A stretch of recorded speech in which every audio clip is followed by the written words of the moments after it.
In this podcast episode, Annaka Harris delves into the enigmatic nature of consciousness, exploring its origins, implications, and the challenges it presents to both science and philosophy. Harris, an author and consciousness advocate, shares her insights on the mysteries surrounding consciousness and the limitations of current scientific understanding. Harris begins by expressing her fascination with consciousness, describing it as a thrilling and mysterious phenomenon rather than an unsettling one. She reflects on the perplexing transition from non-conscious matter to conscious experience, questioning how configurations of matter can give rise to subjective experiences. This transition remains largely unexplained, despite over 2 decades of research in neuroscience. Harris emphasizes that the scientific community has yet to make significant progress in understanding how consciousness emerges, suggesting that it may be fundamentally different from other phenomena studied by science. One of the central themes of the conversation is the difficulty of studying consciousness scientifically.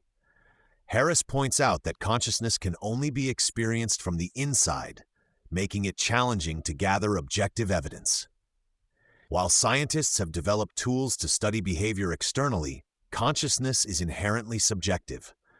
This leads to the paradox that, despite sharing similar conscious experiences, individuals cannot fully convey their internal experiences to one another. Harris uses the example of explaining sound to someone who has never heard it, illustrating the limitations of language and communication in conveying conscious experiences. Harris discusses how consciousness is intertwined with memory, allowing individuals to access past experiences and shape their present conscious state. She highlights the idea that if consciousness were to be absent, the universe would provide no indication of its existence. This notion is exemplified through the concept of locked-in syndrome, where individuals retain full consciousness but are unable to communicate externally. This raises questions about the potential for other systems to possess consciousness that remains undetected. Throughout the conversation, Harris shares intriguing insights from neuroscience that challenge conventional intuitions about consciousness. She discusses binding processes in the brain, which allow for the integration of various sensory inputs into a cohesive conscious experience. For instance, when playing the piano, the brain processes visual, auditory, and tactile information at different speeds, yet we perceive them as occurring simultaneously. This phenomenon highlights the brain's ability to create a seamless experience despite the underlying complexities.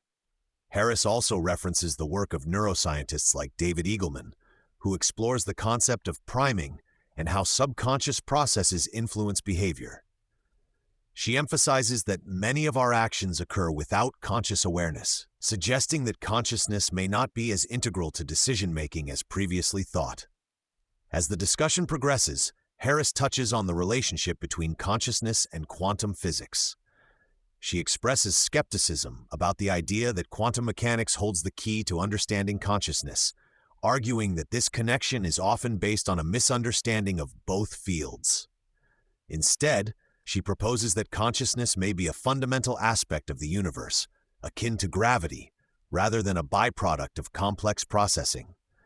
Harris suggests that if consciousness is indeed fundamental, it could provide insights into the perplexing phenomena observed in quantum mechanics.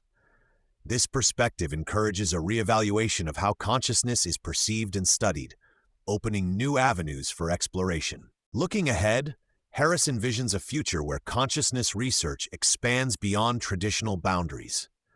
She proposes the idea of sensory addition, where individuals could develop new ways of perceiving the world, similar to how some devices allow blind individuals to see through tactile feedback.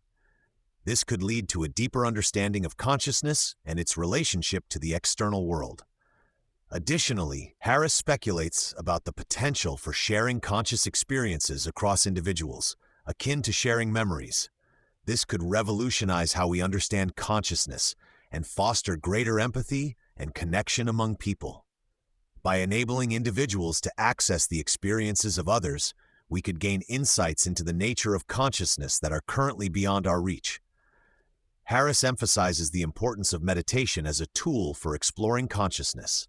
She argues that meditation can help individuals drop false intuitions about the self and conscious will, allowing for a more profound understanding of one's experiences. This introspective practice can lead to insights that align with scientific discoveries, bridging the gap between subjective experience and objective knowledge.